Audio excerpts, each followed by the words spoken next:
हम अपनी पार्टी के संगठन की बैठक के बराबर करते रहते हैं। हमारे जो प्रदेश की टीम है और राष्ट्रीय कमेटी की वो आकर के बूथ सेक्टर विधानसभा ब्लॉक की कमेटी बनाते हैं और बना करके वो लोग यहाँ सौंप देते हैं। उसकी समीक्षा हम करते हैं, तो उसी समीक्षा के उद्देश्य से हम लखेरिया विधानसभा की समीक्षा किया। अगर हम कल की बात करें तो आजमगढ़ और रामपुर में जो चुनाव हुआ है, दोनों जगह पर समाजवादी पार्टी को हार मिली है। क्या बतलाना चाहेंगे कि इस हार के पीछे कारण क्या लगता है आपको? देखिए, समाजवादी पार्टी के नेता 2022 में जो उन्होंने काम किया, नॉमिनेशन के अंतिम दिन पर्चा दाखिल कराना, एक एक सीट पर दो तीन लोगों को दौड़ा देना, उससे इन्होंने सीख नहीं लिया। भाई इलेक्शन में अंतिम दिन रामपुर और आजमगढ़ पर्चा भरवाया।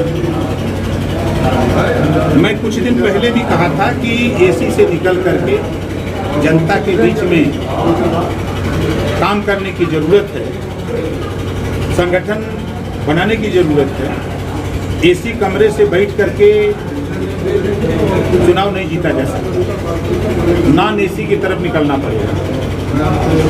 ऐसे में कहा है कि दोनों चुनाव में अखिलेश यादव जी कहीं भी प्रचार करने नहीं गए, क्या लगता है इसका भी असर पड़ा होगा?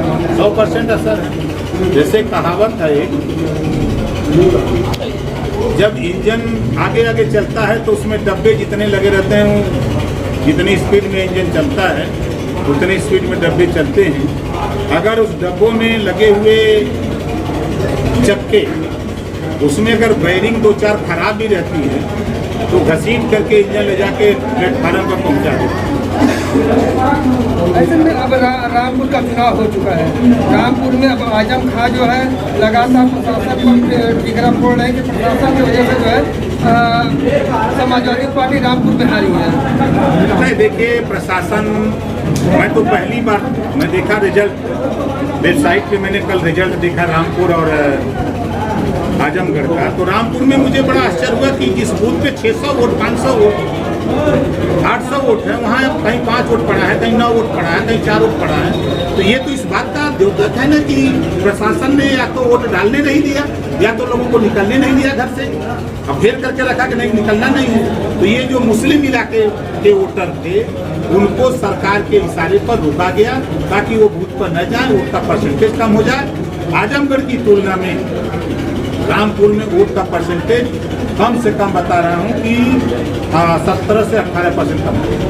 ऐसे में आजमगढ़ की बात करें तो जो कहा जाता है कि मुलायम सिंह यादव का जो गढ़ कहा जाता है, तो कहीं न कहीं एक यादव का गढ़ को दूसरे यादव ने तोड़ा है। नहीं, पहले ये भारत और उत्तर प्रदेश कांग्रेस का गढ़ हुआ करता था। एक समय आया कि जनता पार्टी का गढ़ हो गया, फिर एक समय आया जनता दल का गढ़ हो गया, फिर एक समय आया भाजपा का गढ़ हुआ, फिर एक समय आया बसपा और सपा का गढ़ हो गया, फिर एक समय आया है कि भाजपा प्रदेश और देश में अपना गढ़ बनाई हुई है। क्या लगता है इस तरह से तो मिशन 2024 आप लोगों का मुश्किल होगा?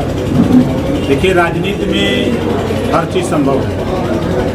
ये जो आप देख रहे हैं आजमगढ़ की हार, आप देखिएगा जब आम चुनाव होगा तो जो ये इतनी सरकारी मिशनरी यहाँ लगी थी, ये सरकारी मिशनरी चारों तरफ फैल जाएगी, किसी आजमगढ़ में नहीं रहेगी। जिस तरह की धांधली, जिस तरह की बूथ पर वोट न जाने पड़ने पावे, जिस तरह रोका गया है, तो ये चीज़ें नहीं होंगी। और 2024 का रिजल्ट आपको रामपुर आजमगढ़ का अलग फिर दिखने लगेगा, फिर गढ़ में चला जाएगा। अग्निपथ योजना को लेकर क्या कहेंगे? देखिए, अग्निपथ योजना ये सरकार नौजवानों के साथ धोखा है और देश की सुरक्षा के साथ खिलवाड़ है। जब अगर आपको सेना के नौजवानों को पैसा नहीं है देने के पास, तो आप प्रधानमंत्री, मुख्यमंत्री, राज्यपाल, मिनिस्टर, एमएलए, एमपी, इनको पेंशन क्यों देते? बंद करो इनकी पेंशन। इसी पेंशन से आप सेना के जवानों को जो पुरानी व्यवस्था थी उसको लागू करो। क्यों अग्निपथ लेके आए हो? 4 साल बना दो, 4 साल का मुख्यमंत्री और प्रधानमंत्री की कुर्सी। 8 साल तो हो गया, पहले इस्तीफा दे दो प्रधानमंत्री जी, मुख्यमंत्री जी दे दें, दूसरे को नंबर आ जाए। 4-7 साल का सब बना दो, जितने IAS और IPS है सब बनाओ 4 साल। ऐसे में क्या ओम प्रकाश राजभर जो पेंशन जो छोड़ने की बात है उसकी वकालत अरे करें? कानून बना दे, अपने आप छूट जाएगा। वरुण गांधी ने भी इसकी पहल की है। कहा है ना, हम भी तो कह ही रहे, हम भी तो कह रहे कानून बन जाए। जैसे बाबा साहब डॉक्टर अम्बेडकर ने संविधान में कानून बना दिया कि आप किसी की हत्या करोगे मौके पर मरेगा, 302 लगेगा। तो उसी तरह कानून बना दो कि पेंशन खत्म, तो कहाँ से पेंशन लेगा नेता और मुख्यमंत्री प्रधानमंत्री?